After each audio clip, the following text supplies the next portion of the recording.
Hello students, welcome to our channel गणित कक्षा। Myself Mohammad Noor Ansari और आज हम लोग स्टार्ट करने वाले हैं ट्रिग्नोमेट्री को। ट्रिग्नोमेट्री को आप क्लास 10 में पहली बार देखते हो। देखो, आप एरिथमेटिक, अलजेब्रा, ज्योमेट्री इसे आप पहले पढ़ चुके हो, बट ट्रिग्नोमेट्री एक नया चीज है, तो इसे थोड़ा समझने में शायद आप लोग को टाइम लगे। लेकिन ऐसा नहीं है कि ये डिफिकल्ट है। बहुत सारे स्टूडेंट इसे डिफिकल्ट समझ के छोड़ देते हैं, बट हम बोलेंगे कि ये काफी स्कोरिंग चैप्टर होगा अगर आप इसके बेसिक्स को समझ जाते हो। तो एकदम बेसिक से स्टार्ट करेंगे और धीरे धीरे अपने लेवल को अप कर रहे होंगे आप लोग। तो जो हम हमेशा करते हैं, कॉपी और पेन निकालेंगे, हर एक चीज को अच्छे से नोट डाउन करेंगे और बार बार लगातार चीजों को प्रैक्टिस करेंगे। तो चलिए स्टार्ट करते हैं। सबसे पहले अगर हम लोग बाबू बात करें कि ट्रिग्नोमेट्री में आखिर ऐसा क्या है जो हम लोग नया पढ़ेंगे, तो देखो, ट्रिग्नोमेट्री बेसिकली आपको क्या बताएगा। एक ट्रायंगल में जो एंगल्स होता है और एक ट्रायंगल का जो साइड्स होता है, उस साइड और एंगल के बीच में क्या रिलेशन है वो हम लोग ट्रिग्नोमेट्री में पढ़ते हैं। तो आई होप आप लोग को समझ में आया हो कि ट्रिग्नोमेट्री क्या चीज बताएगा। ट्रिग्नोमेट्री बताएगा कि एक ट्रायंगल के एंगल और उसके साइड के बीच में क्या रिलेशनशिप है। आखिर एंगल किस तरीके से साइड के ऊपर डिपेंड करता है या साइड किस तरीके से एंगल के ऊपर डिपेंड करता है। बस इसी सारी चीजों को हम लोग को किस में पढ़ना है, ट्रिग्नोमेट्री में। ठीक है, अच्छा, जब हम यहां पे अभी बोले कि ट्रायंगल के एंगल और साइड, तो कौन सा ट्रायंगल होगा। ट्रिग्नोमेट्री खास करके एक खास एंगल के ऊपर, ट्रायंगल के ऊपर बेस्ड है, जिस ट्रायंगल का नाम है राइट एंगल ट्रायंगल। इसे हम लोग क्या बोलते हैं बाबू, राइट एंगल ट्रायंगल। देखो, अब राइट एंगल ट्रायंगल ऐसा नहीं है कि आप पहली बार देख रहे हो। राइट एंगल ट्रायंगल के बारे में आपको बहुत सारे बेसिक चीज आइडिया होगा। जैसे कि अगर हम बात करें कि एक राइट एंगल ट्रायंगल बोलते किसको है सर, वो कुछ इस तरीके का दिखता है और उसमें ये वाला जो एंगल होता है कितना होता है, 90 डिग्री। ये चीज आप लोग को पता था कि राइट एंगल ट्रायंगल में इस एंगल को बोलते हैं 90 डिग्री। इसे हम लोग क्या बोलते हैं, इसे हम लोग बोलते हैं हाइपोटेनियस। इसे हम लोग बोलते हैं हाइपोटेनियस। और इस वाले को बोल रहे होते हैं बेस और इस वाले को बोल रहे होते हैं परपेंडिकुलर। तो इसे परपेंडिकुलर, इसे बेस और इसे हाइपोटेनियस। तो इतना सा बेसिक चीज हम लोग को एक आइडिया तो था कि एक राइट एंगल ट्रायंगल इस तरीके का दिखता है, जिसमें एक एंगल 90 डिग्री होता है और इन सारे साइड्स को हम लोग परपेंडिकुलर, बेस और हाइपोटेनियस बोल देते हैं। अगर आपको ये चीज पता तो बहुत अच्छी बात है, नहीं पता तो कोई बात नहीं, आप सीख रहे हो, अभी आप लर्निंग में। ओके, एक और इंपॉर्टेंट रिलेशन जो हम लोग को पहले से ही पता है, अगर नहीं पता तो ये रिलेशन याद रखो। रिलेशन किसके किसके बीच में, हाइपोटेनियस, परपेंडिकुलर और बेस के बीच में। हाइपोटेनियस, परपेंडिकुलर और बेस के बीच में एक इंपॉर्टेंट रिलेशन होल्ड करता है, h square is equals to P square plus B square. इस रिलेशन को हम लोग बोलते हैं पाइथागोरस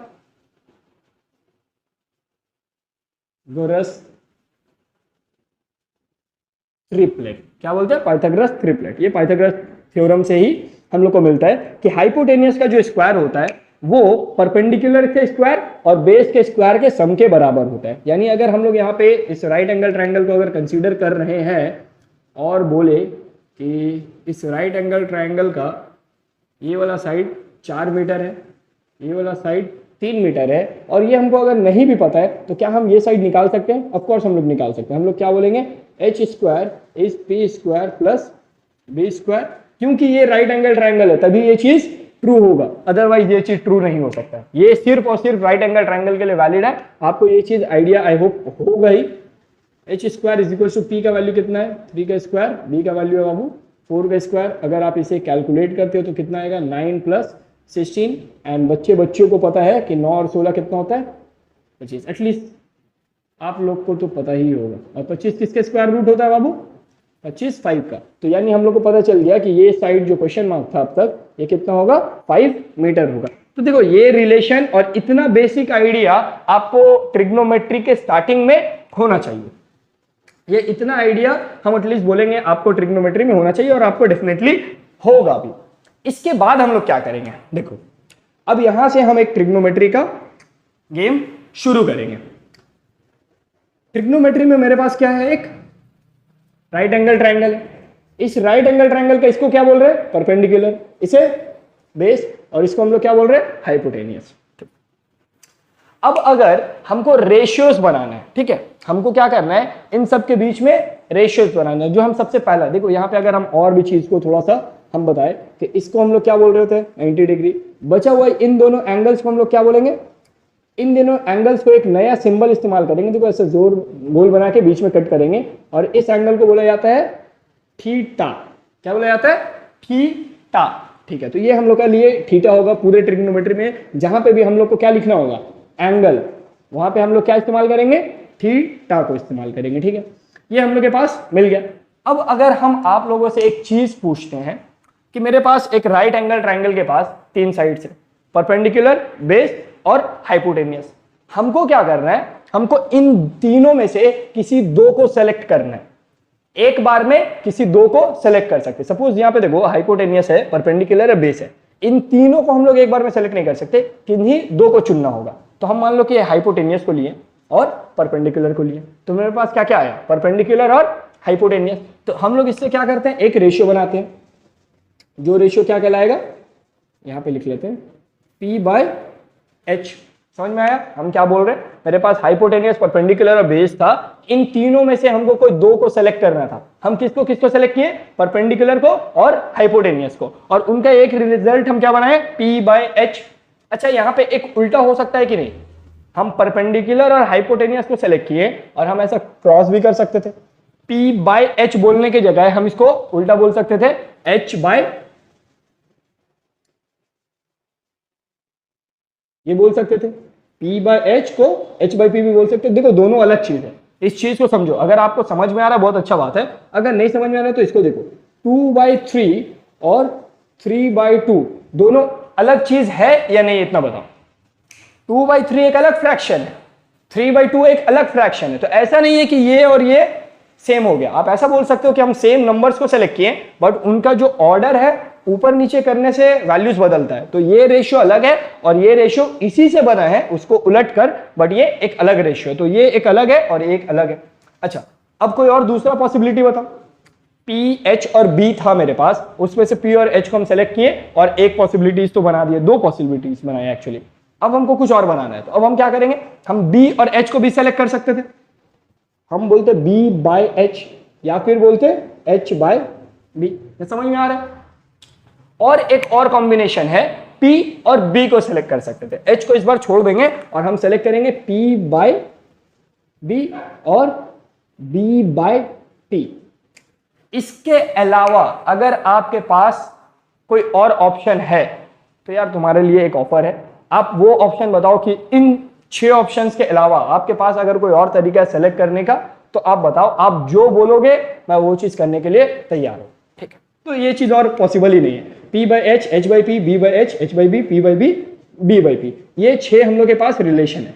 ट्रिग्नोमेट्री में देखो हर जगह हम लोग P/H, H/P इस्तेमाल ना करेंगे, इसलिए हम लोगों ने क्या किया, इसको एक नाम दिया, और वो क्या नाम है, sine theta. SIN, sine theta. उसी तरीके से B/H को एक नाम पड़ा, cos theta. I hope clear दिखाई दे रहा होगा। साइन थीटा का मतलब क्या होता है, P/H। कॉस थीटा का मतलब क्या होता है, B/H। आज से ये चीज एक नया है और समझना है हम लोग को। P/B का मतलब क्या होता है, tan थीटा। तो यहां से देखो चीज हम क्या बोल रहे हैं कि जहां पे भी P/H लिखा हुआ होगा वहां पे हम लोग क्या समझेंगे, P/H लिखा हुआ है, इसका मतलब क्या लिखा हुआ है, साइन थीटा। या फिर इसको उल्टा समझ सकते हैं, कहीं पे अगर साइन थीटा लिखा हुआ रहा, साइन थीटा, तो इसका मतलब क्या होगा आज से, P/H। साइन थीटा आप देख रहे हो, आप समझो आप साइन थीटा नहीं देख रहे हो, आप क्या देख रहे हो, P/H को देख रहे हो। ठीक है, कॉस थीटा देख रहे हो यानी क्या देख रहे हो, B/H देख रहे हो। tan थीटा देख रहे हो मतलब P/B देख रहे हो। ठीक है, साइन थीटा, कॉस थीटा और tan थीटा। अब देखो P/H एक नाम से गिनाया साइन थीटा, उसी तरीके से H/P को भी एक नाम मिलता है, जिसको हम लोग क्या बोलते हैं, cosec theta. Sine theta P/H, H/P को क्या बोलते हैं, कोसेक थीटा। और ये कॉस थीटा तो ये कहलाता है सेक थीटा। ये tan थीटा तो ये कहलाता है कॉट थीटा। तो इतना बेसिक सा अभी हम लोग देखो कुछ नहीं किए, अभी हम लोग चीजों को समझ रहे हैं कि एक राइट एंगल ट्रायंगल है भाई, उस राइट एंगल ट्रायंगल में परपेंडिकुलर, बेस और हाइपोटेनियस होता है। उसमें से अगर हम लोग दो दो को सेलेक्ट करके रेशियोज बनाते हैं तो हम लोग बना सकते हैं P/H। उस P/H को हम लोग क्या बोलते हैं, साइन थीटा। हम लोग h बाई पी भी बना सकते हैं, उसी को हम लोग क्या बोलेंगे, कोसेक थीटा। साइन थीटा का भाई, साइन थीटा का बहन, कुछ भी आप बोल सकते हो, भाई बोलो या बहन बोलो, या आपके दिमाग में कुछ और आ रहा है तो आप वो भी बोल सकते हो, लेकिन अकेले में बोलना, सबके सामने बोलने का जरूरत नहीं है, ठीक है। तो साइन थीटा मतलब P by H, cosec theta मतलब एच बाई पी। उसी तरीके से cos theta B by H, और कॉस थीटा का भाई या बहन क्या होगा, सेक थीटा। उसी तरीके से tan theta P by B, और टैन थीटा का भाई या बहन या जो भी वो क्या होगा, कॉट थीटा। तो इतना सारा चीज आपको याद रखना है। आज से अगर हम आपसे पूछते हैं कि बाबू सेक थीटा क्या होता है, तो आप सेक थीटा का मतलब क्या बोलोगे, H by B. Sec theta का मतलब एच बाई बी। इतना चीजों को आपको क्या करना है, याद करना है। तो जल्दी से इन चीजों में जो भी आपको नोट करने लायक लगे जल्दी से आप कॉपी कर लो। ओके, तो देखो आगे देखते हैं। अभी हम लोग थोड़ी देर पहले कि sign theta cos theta in सब का हम लोग लिखे थे कि यार साइन थीटा क्या होता है, P by H. Cos theta याद तो हो चुका होगा, B by H. Tan theta P by B. Cosec theta H by P. Sec theta किसका भाई है, कॉस का, तो उसके जगह एच बाई बी। और कॉट थीटा किसका भाई है, बी बाई पी। तो इस तरीके से हम लोग ये सारी चीजों को देख लिए थे। अब सबसे पहला रिलेशन लिखने जा रहे हैं।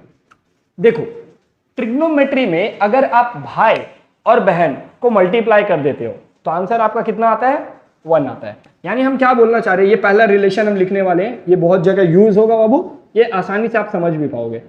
साइन थीटा, अब इसका भाई कौन है या इसका बहन कौन है, यार वो है कोसेक थीटा। हम एक के लिए करके दिखा रहे हैं। साइन थीटा और कोसेक थीटा जब भी आपस में मल्टीप्लाई होगा, इसका आंसर कितना होगा, वो होगा 1। ठीक है, इसे आप फॉर्मूला नंबर 1 समझो। फॉर्मूला नंबर 1, साइन थीटा और कोसेक थीटा अगर आप मल्टीप्लाई करते हो तो आपको रिजल्ट क्या मिलता है, 1। क्यों मिलता है वो थोड़ा सा देखते हैं। देखो साइन थीटा को आप क्या बोल सकते हो, आप साइन थीटा को बोल सकते हो P by H. Cosec theta को आप क्या बोल सकते हो, एच बाई पी। और डेफिनेटली हम लोग इसको कट कर सकते हैं, और कट करने के बाद क्या बचेगा, कुछ नहीं बचेगा, यानी 1 बच रहा होगा। तो इस तरीके से साइन थीटा और कोसेक थीटा को मल्टीप्लाई करने से क्या आता है बाबू, 1 आ जाता है। अगर हम लोग दूसरे रिलेशंस के बारे में बात करें तो क्या कोसेक थीटा बोल रहा हूं, सॉरी, कॉस थीटा और सेक थीटा, क्योंकि ये दोनों भी भाई बहन है तो इन दोनों का भी प्रोडक्ट क्या आएगा, 1। और तीसरा रिलेशन क्या होगा, टैन थीटा और कॉट थीटा, इन दोनों का भी रिलेशन क्या आएगा, 1 आएगा। तो ये 3 बेसिक रिलेशन अभी आप लोग को बताया गया है, आप इसको अच्छे से याद करोगे। आप sine theta, cos, tan, cosec, sec और कॉट, इनका वैल्यू समझ गए। उसके बाद आप क्या सीखे कि रिलेशन क्या होता है, साइन और कोसेक को मल्टीप्लाई करने से, कॉस और सेक को मल्टीप्लाई करने से, टैन और कॉट को मल्टीप्लाई करने से। आपको चीजों को समझना है। देखो आप अगर रटने जाओगे तो शायद कंफ्यूजन होगा, साइन कॉस सब ये सब नाम एक ही जैसा लगने लगेगा। तो आपको ध्यान रखना है कि दोनों भाई बहन को मल्टीप्लाई करेंगे 1, भाई बहन को मल्टीप्लाई करेंगे 1, भाई बहन को मल्टीप्लाई करेंगे 1। ओके सर, इतना करने के बाद देखो क्वेश्चन किस तरीके का आएगा, एकदम बेसिक पहला क्वेश्चन ट्रिग्नोमेट्री का हम लोग करने जा रहे हैं। क्वेश्चन नंबर 1, मान लो आपको बोला जाता है कि इफ साइन थीटा का जो वैल्यू है वो है बाबू 3/4। साइन थीटा का वैल्यू कितना है, 3/4। आप मेरे लिए या अपने लिए फाइंड करो कॉस थीटा का वैल्यू क्या होगा। समझ में आया हम क्या बोल रहे हैं। आपसे पूछा गया है कि इफ साइन थीटा का वैल्यू 3/4 होता है तो आप कॉस थीटा का वैल्यू बताओ कि वो क्या होगा। इसको किस तरीके से करेंगे, देखो थोड़ी देर पहले जैसे हम यहां पे लेते हैं, गिवन में मेरे पास क्या है, मेरे पास है sine theta is equal to 3/4। थोड़ी देर पहले हम आपको बताए थे कि जहां पे भी आप साइन थीटा को देखो, आप क्या समझो कि साइन थीटा के मतलब क्या चीज, साइन थीटा किसको रिप्रेजेंट करता है, साइन थीटा रिप्रेजेंट कर रहा होता है p/h को। समझ में आया क्या बोलना चाह रहे हैं। साइन थीटा जहां लिखा हुआ है उसका मतलब क्या है, p/h। अब यहां से हमको p का वैल्यू कितना मिला है, 3, h का वैल्यू कितना मिला है, 4। एक्चुअली हम थोड़ा सा गड़बड़ किए, हमको वैल्यू सही देना चाहिए, ताकि ऐसा नहीं कि इससे आंसर नहीं आएगा, आंसर आएगा बट थोड़ा सा अटपटा आएगा। ओके सो यहाँ वैल्यू ठीक कर लिया हम लोग। तो साइन थीटा का वैल्यू 3/5 है, तो साइन थीटा का मतलब होता है p/h, तो p का वैल्यू हो गया 3 और h का वैल्यू हो गया 5। आप क्या b आपको पता है, यहाँ पे आपको b नहीं पता, तो आप b कैसे करके पता करोगे। आप सबसे पहले क्या बोलोगे कि भाई हम लोग जानते हैं कि h² p² और b² के सम के बराबर होता है। जो एच स्क्वायर होता है वो P square plus B square के सम के बराबर। सबसे पहला तो यही लिखे थे, ट्राइंगल बनाए थे और वहां नीचे लिखे थे कि पाइथागोरस ट्रिपलेट बोल के कुछ होता है, H square equal to P square plus B square. अब इसमें देखो, अगर आप पी का वैल्यू और एच का वैल्यू पुट कर दो, एच का वैल्यू कितना है 5, 5 का स्क्वायर, पी का वैल्यू कितना है 3, 3 का स्क्वायर, बी का वैल्यू तो निकालना है, रहने दो। यहाँ हो गया बाबू 25, यहाँ हो गया बाबू 9 प्लस बी का स्क्वायर, 9 को इधर भेजो कितना आएगा 16 इज इक्वल टू बी का स्क्वायर। स्क्वायर को अगर आप इधर भेजोगे आएगा √16 और √16 यानी बी। आई होप आपको इतना नीचे दिखाई दे रहा हो। तो बी का वैल्यू कितना आ गया है हम लोग का 4। बीच में कुछ स्टेप्स आप डेफिनेटली जंप कर सकते हो। हम क्या बोलना चाह रहे हैं उन चीजों को समझो। आपको एक ट्रिग्नोमेट्रिक रेशियो दिया हुआ था, इसे बोला जाता है ट्रिग्नोमेट्रिक रेशियो। तो ट्रिग्नोमेट्रिक रेशियो दिया हुआ था sin theta is equal to 3/4। आपने उसको लिया, लेकर क्या किया, sin थीटा का मतलब क्या होता है, वो किस रेशियो को रिप्रेजेंट करता है, sin थीटा p/h को रिप्रेजेंट करता है। sin थीटा की जगह p/h लिखे, p 3 हो गया, h 5 हो गया। उसके बाद आप उसमें से b को निकाल रहे हो। b को कैसे निकाल रहे हो, पाइथागोरस ट्रिपलेट से। पाइथागोरस ट्रिपलेट इस्तेमाल किए और आपका b का वैल्यू कितना आया बाबू 4 आया। अब आपको वैल्यू किसका बताना है, आपको वैल्यू बताना है cos थीटा का। cos थीटा क्या होता है, cos थीटा होता है b/h और हम लोग जानते हैं कि cos b का वैल्यू है 4 और h का वैल्यू है 5। तो cos थीटा का भी वैल्यू क्या होगा 4/5 और ये मेरा क्या हो गया आंसर हो गया। आई होप आपको ये क्वेश्चन समझ में आया होगा। जल्दी से इसको कॉपी करो, इसके बाद अब हम लोग और नए नए क्वेश्चंस को देखेंगे। जल्दी से कॉपी करो। ओके, तो हम लोग एक नेक्स्ट क्वेश्चन लिए और काफी इजी सा क्वेश्चन लिए। अगर आप इसे ट्राई करोगे तो आप डेफिनेटली देखोगे कि ये क्वेश्चन आपसे बन रहा होगा। डेफिनेटली एक बार ट्राई करो, देखो ये बनेगा, ठीक है। आई होप आप ट्राई कर चुके होगे। देखो यहाँ पे क्या दिया हुआ है यार कि cos theta is equal to 7/25। Find all trigonometric ratios. मुझे सारे ट्रिग्नोमेट्रिक रेशियोज के बारे में बताओ। सारे ट्रिग्नोमेट्रिक रेशियोज का मतलब क्या, sin theta, tan theta, cot theta, cosec theta, sec theta. अब तक नाम तो याद हो गया ना, कि नाम भी अभी तक याद नहीं किया यार, नाम याद करो। ओके, सो किस तरीके से करेंगे सर, आप तो बोले थे कि अगर cos थीटा इक्वल टू 7/25 दिया हुआ है तो cos थीटा का मतलब क्या चीज होता है, cos थीटा का मतलब होता है b/h। बहुत अच्छा। अब यहां से हम बोल सकते हैं कि जो b का मेरा वैल्यू है वो है 7, h का जो मेरा वैल्यू है वो है 25। तो हम यहां से क्या करेंगे, हम सबसे पहले p का वैल्यू निकाल रहे होंगे। कैसे निकालेंगे p का वैल्यू, पाइथागोरस ट्रिपलेट। प्रोसेस वही रहेगा बाबू, वैल्यूज बदल जाएगा लेकिन प्रोसेस नहीं बदलेगा। तो हम लोग बैठा देंगे Pythagoras triplet which is h square equal to p square plus b square. मेरे को h का वैल्यू पता है विच इज 25, 25 का स्क्वायर। p का वैल्यू नहीं पता इस बार, b का वैल्यू विच इज 7, 7 का स्क्वायर। 25 का स्क्वायर जल्दी से बताओ, 25 को 25 से मल्टीप्लाई करो, देखो आएगा 625। 7 का स्क्वायर तो हमसे पहले ही बता दोगे आप, 49। 625 is equal to P square plus 49। थोड़ा सा यहाँ पे हम लोग जगह और ले लेते हैं। ओके, 49 इधर आएगा तो 625 minus 49 is equal to P square. Minus करो, 576 is equal to P square. Square इधर भेजोगे, रूट आएगा 576 इज इक्वल टू पी। अगर देखो यहाँ से रूट याद है बाबू, बहुत अच्छा बात है। रूट अगर याद नहीं है तो आपको पूरा एलसीएम वेलसीएम लेके करना होगा। हमको जैसे कि याद है कि इसका रूट कितना होता है 24। तो p का मेरा वैल्यू कितना निकल गया 24। तो हमको क्या करना है, हमको b और h यहाँ से ट्रिग्नोमेट्रिक रेशियो से मिल गया था और उसके बाद हम p इस तरीके से पाइथागोरस ट्रिपलेट के हेल्प से निकाल लिए। अब हमको बताना है ऑल ट्रिग्नोमेट्रिक रेशियोज। ऑल में सबसे पहले कौन आ रहा है, sin थीटा, जो कि क्या होता है p/h। मेरे को p का वैल्यू पता है 24, h का भी वैल्यू पता है 25, तो 24/25। दूसरा cos तो निकला हुआ है, हम लोग निकाल लेते हैं कोसेक थीटा। कोसेक क्या होता है, साइन का उल्टा यानी h/p यानी 25/24। ठीक है, सेक निकाल लेते हैं। सेक थीटा क्या होता है, सेक जो होता है वो cos का उल्टा होता है, यानी अगर cos होता है b/h तो ये कितना होगा h/b। और h का वैल्यू है बाबू 25, b का वैल्यू है 7। आई होप समझ में आ रहा होगा। इजी है, कोई ऐसा बहुत बड़ा चीज नहीं है, ठीक है। तो ऐसा नहीं, एकदम बेसिक से हम लोग स्टार्ट करें, हर एक चीज को देखेंगे और समझेंगे। स्टार्टिंग से अगर पढ़ रहे हो सही से, इन सारी चीजों को देखोगे आप, आपको समझ में आएगा। 24, b का वैल्यू कितना है 7। कॉट ये होता है b/p। हम कोई भी चीज़ को इसीलिए स्किप नहीं कर रहे हैं, हर एक चीज़ आपको दिखाने का कोशिश कर रहे हैं ताकि आपको हर एक चीज़ अच्छे से समझ में आए, कुछ भी बाउंसर ना जाए। ओके, तो 2 क्वेश्चन हम लोग किए, देख समझ आ रहा है, साइन थीटा, कोसेक थीटा, सेक, टैन, कॉट कैसे करके हम लोग निकाल लिए। तो ये तो बहुत बेसिक से क्वेश्चन किए और आज इंट्रोडक्शन में हम लोग बस इतना ही रखते हैं। अगले वीडियो में कुछ और बेसिक क्वेश्चंस को करेंगे और थोड़ा सा अपना बेस को हम लोग क्या करेंगे, स्ट्रॉन्ग करेंगे। इन चीजों को अच्छे से आप रिवाइज करो और पढ़ाई लिखाई करते रहो। All the very best.